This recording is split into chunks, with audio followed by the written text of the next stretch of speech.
Welcome to Our Jewish Roots, with insightful Bible teaching by Dr. Jeffrey Seif.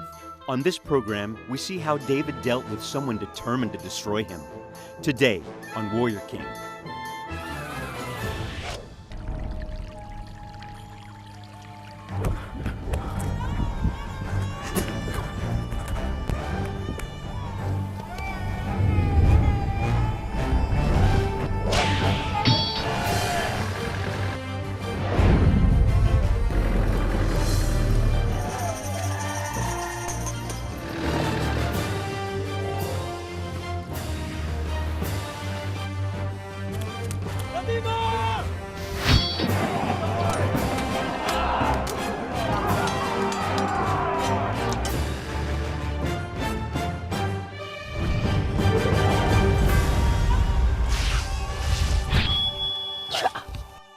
Thank you so much for joining us today. I'm David Hart. I'm Kirsten Hart. And I am Jeffrey Seif. And we're going to get into something. You ever have someone in your life, they just get under your skin? They're really a problem and it doesn't seem to go away. You know, David had that too. It was a guy named Saul. They went at it for 13 years.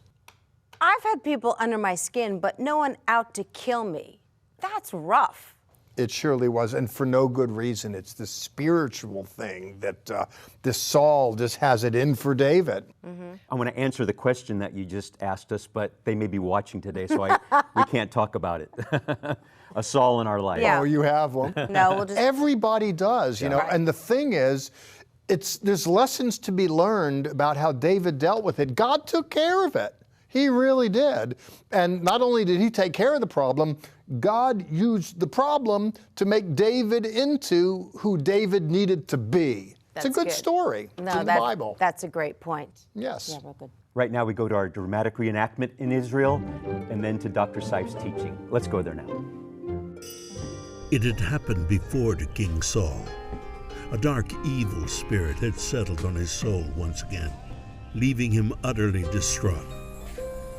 David meant well in playing a tune, but it did little more than further torment the troubled king.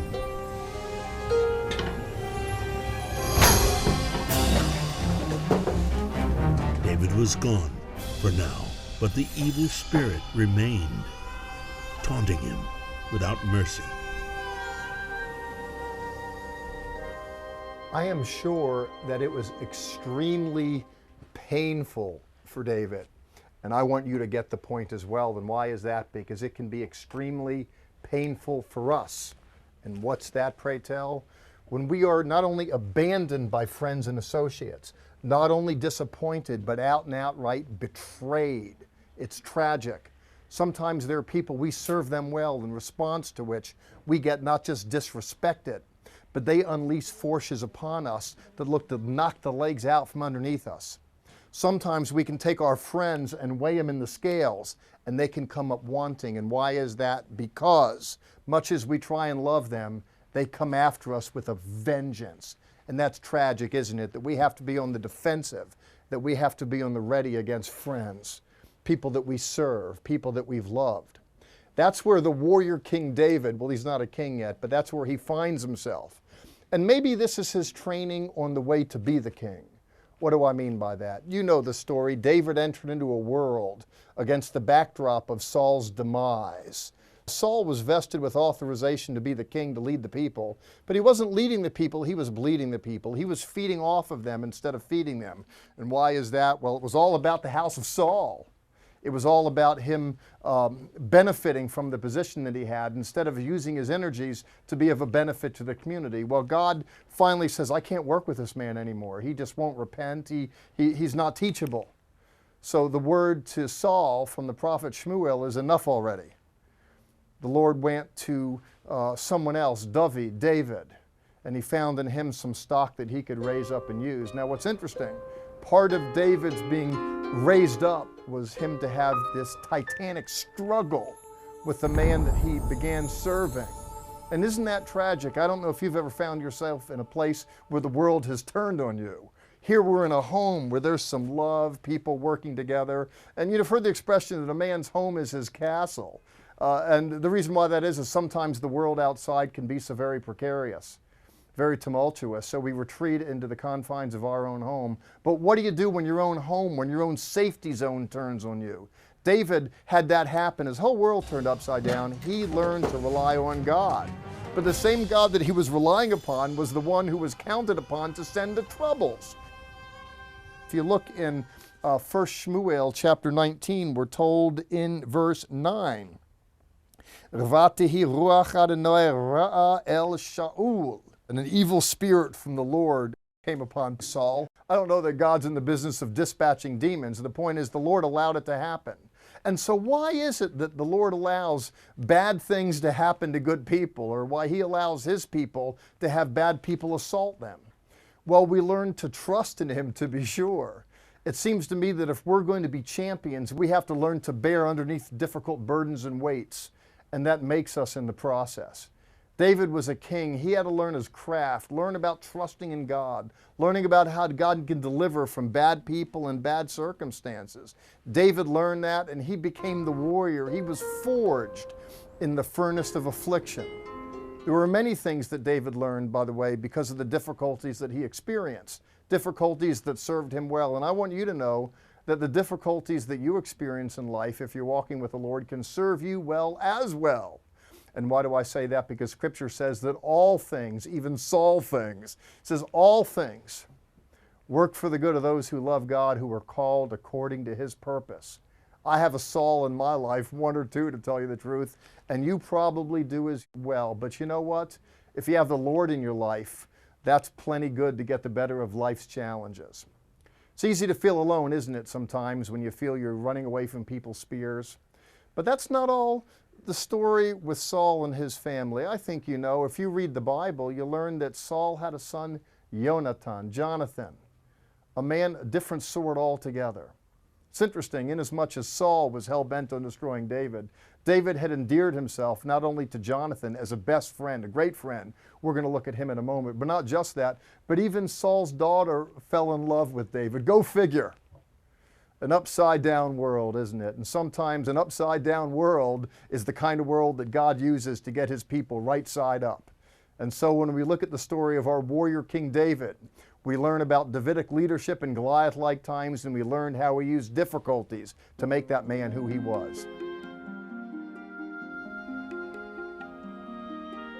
David and I had become the best of friends. Despite my father's attempts to have him slain, David remained intensely faithful to the throne. Our friendship had now become the one link that kept him alive. We laughed together, perhaps in doing so, hoping to forget my father's rage. David asked me to be loyal and kind. I agreed, knowing I could never find a better friend, one who, in the future, would replace my father as the King of Israel.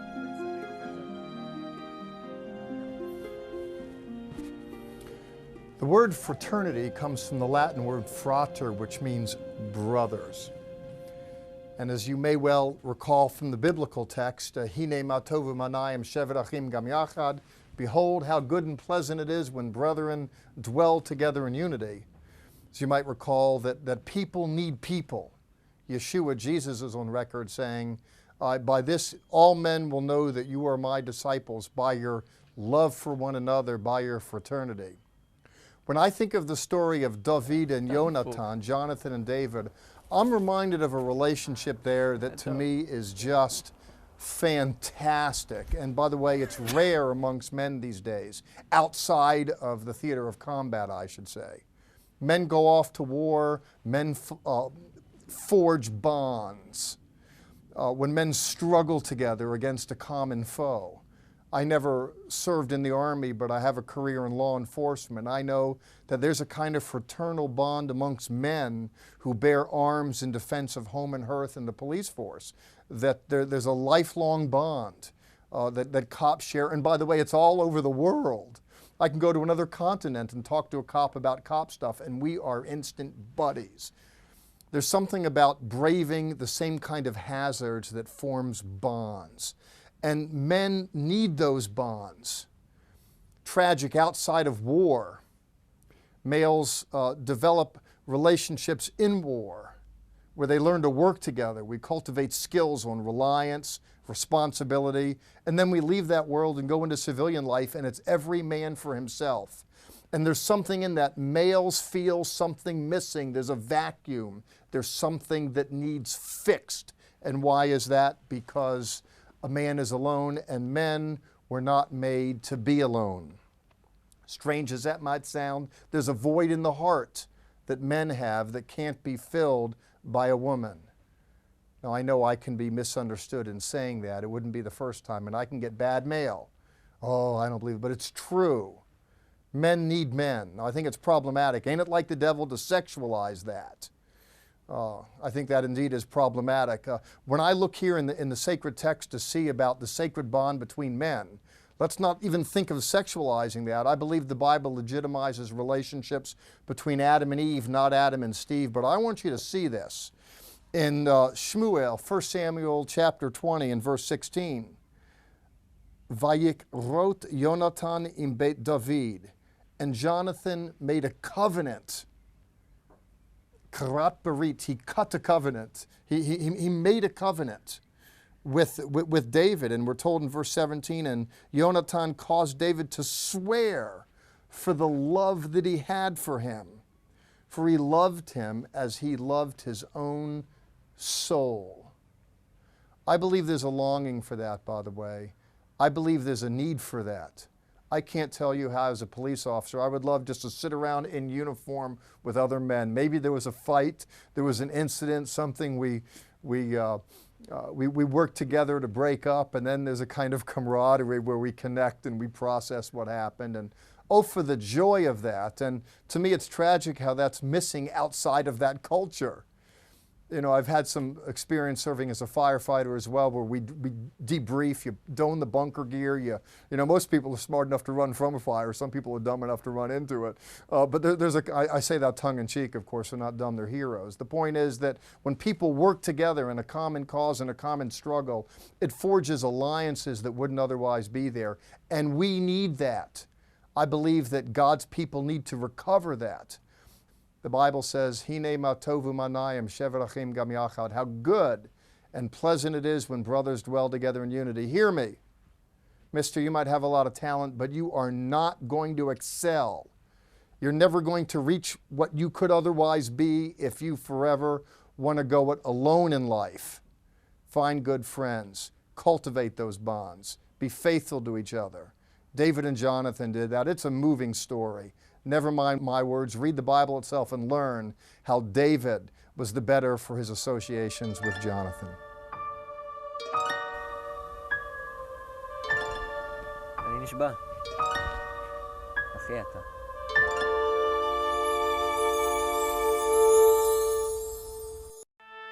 Our resource this week, the Grafted In Necklace. Wearing this lovely sterling silver rendition of a classic messianic symbol shows you recognize the Jewish roots of your Christian faith and stirs curiosities and witness opportunities with this tribute to light, the Lord, and abundant love. For this resource and more, call 1-800-WONDERS or visit us at levitt.com. If you only watch us on television, you are missing additional content available only on our social media sites, Facebook, YouTube, and Twitter. You can always visit our website, which is home base for all of our ministry activities and information. There you can sign up for our free monthly newsletter, watch the TV program, or visit the online store. Join us as we tour Israel and Petra. Please contact us for more information. We would love to hear from you. I love this series, Warrior King. It's all about David-like leaders for Goliath-like times. I want to thank you, by the way, for rising to the occasion with that David spirit and throwing some energies against the troubles of the day. Whether it's a stone, whether it's an arrow, whether it's $1, people invest energies in order to propel God's work forward and keep back the prevailing darkness. Fundraising isn't my favorite aspect of television, but you know, we need to do it. And I want to ask you, please, to be gracious and help us to keep throwing energies against the darkness of the days. We live in interesting times, and we want to be that David voice. Help us tell that story, please. And I want to thank you in advance for so doing. It was a slaughter field. Never before had King Saul ever witnessed such carnage.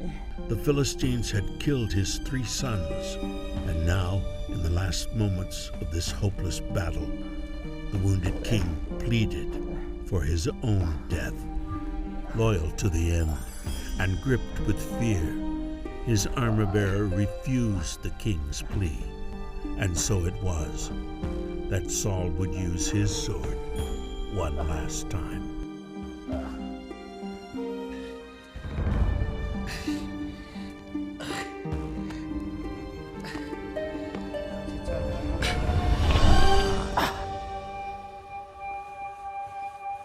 The expression "to fall upon one's sword" speaks of someone taking their own life.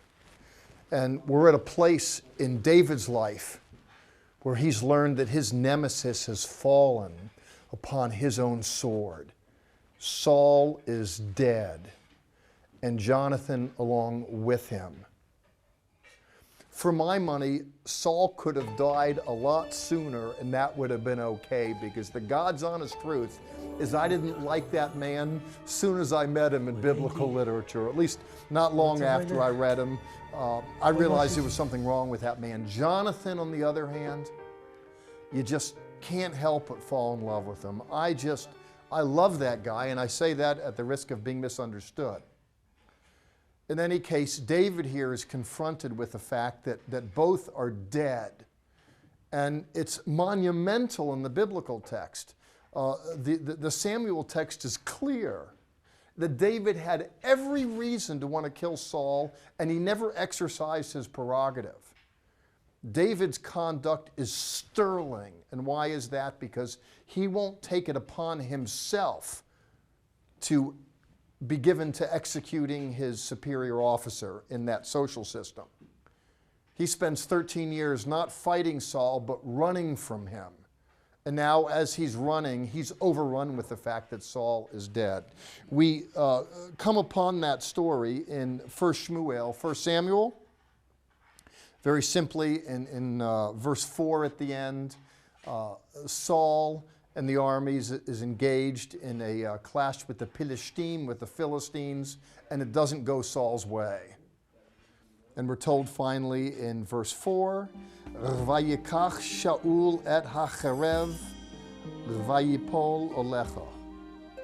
Therefore Saul took his sword and he fell upon it. He was mortally wounded, and he said enough already. The battle's gone horribly. He experiences the death of his own around him.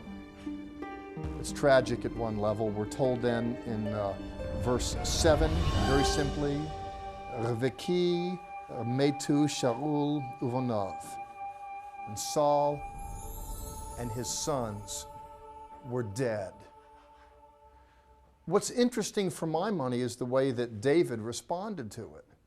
As I'd said, the way I perceive it, Saul could have died a lot earlier and that would have been okay. I would imagine David could have been tempted to just breathe a deep sigh of relief, but it wasn't the nature of the guy. David, and this is really interesting, I think, and it's evident, and you'll hear David in his own words, David was mournful over it. David had been running from that man for 13 years, and you know what? God used that tough guy to grow up David. God used the Saul, he used it all. Wars with his own, wars with the Philistine, to make that man the man that he was. And great leaders are great bleeders. That is to say, we all have scars under our shirts.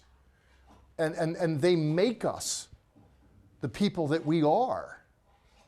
David's leadership was forged in the furnace of challenge. David made peace with his nemesis, if you will. And, you know, there's the old Spanish expression, adios, which doesn't mean goodbye. It is goodbye, but it means to God. And I think that David gave his struggles over a long time beforehand, and now he eulogizes Saul and Jonathan. I want you to hear this in 2 Samuel chapter 1. He says in verse 23, Saul and Jonathan, the lovely and the pleasant.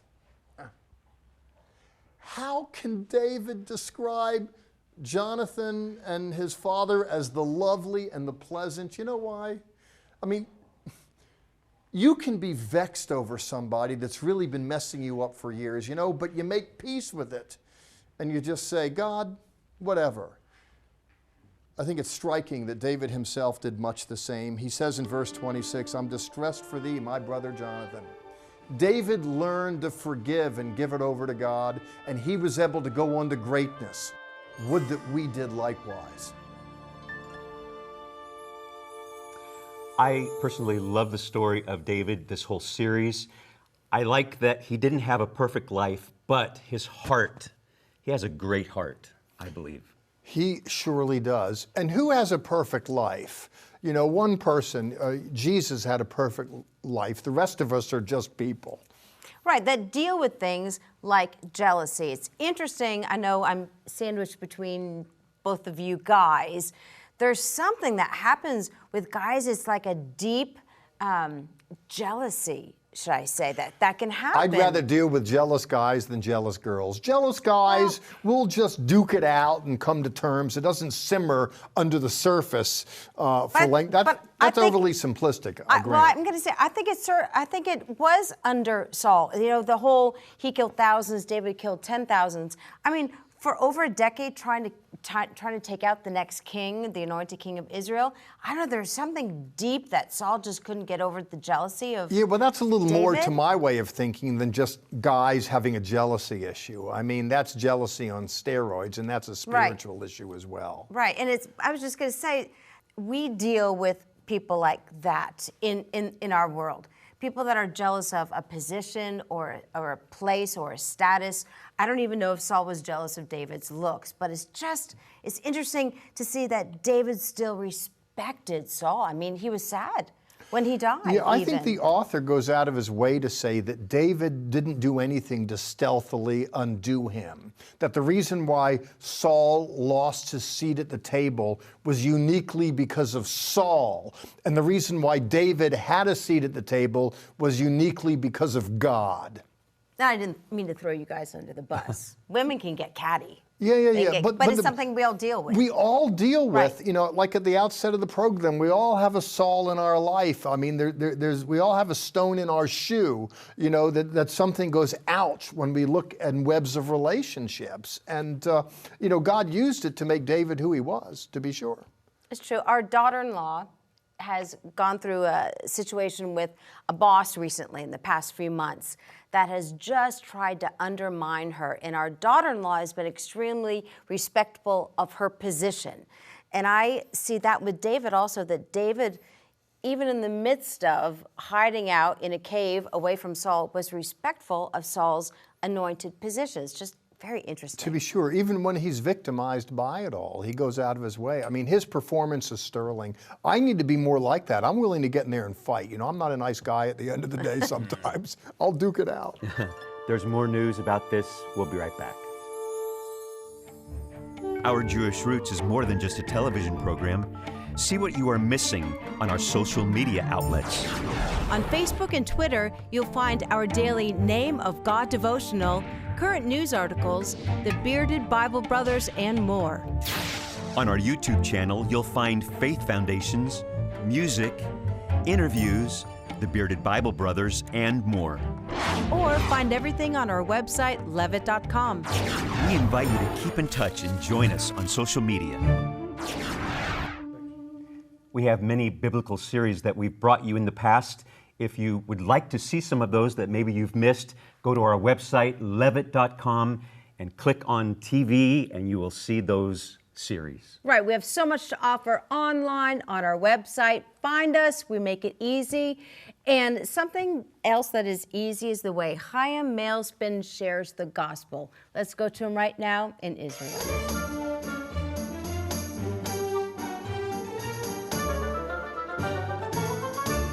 Joel chapter 2. Our prophet talks about a time when the Spirit would be poured out on all flesh. Isn't that amazing? But do we understand that it's connected intrinsically to the restoration of this land? Remember in 1906 when Ben-Gurion first shows up here, he starts the Watchman movement, or what's called Hashomer, to develop agriculture here. And what happens right after that? In 1906, April 9th, the outpouring of the Holy Ghost at Azusa Street Mission. William Seymour, Richard Asbury. It was amazing. You remember the War of Independence, 1948 here, where God supernaturally protected Holocaust survivors. A bunch of militias got together and somehow we survived. Well, what happens after that? 1948 to 1952, the Latter Rain Movement. Great spiritual renewal. Six-Day War, 1967. You remember we were outnumbered 2-to-1 with soldiers. The Iraqi, Syrian, Jordanian, Egyptian armies, United Arab Forces had a huge advantage over us with military, weaponry, double the amount of tanks, 4 times the amount of aircraft, but you know we were supernaturally spared. What happens? The Jesus movement all over the U.S. from the West Coast. Let's go and look and fast forward to 70 years since the declaration of Israel. What will happen? What will God do? Let me tell you, outpouring is intrinsically linked to the restoration.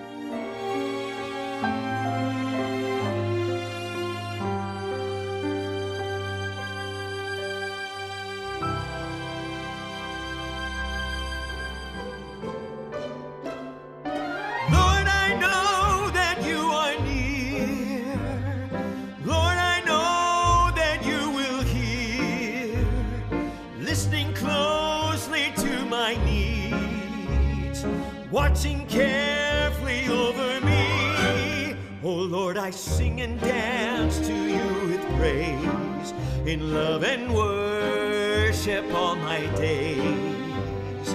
Even in my darkest hour, I'll know your voice, I'll feel your power. Talk to me, oh Lord, I need you.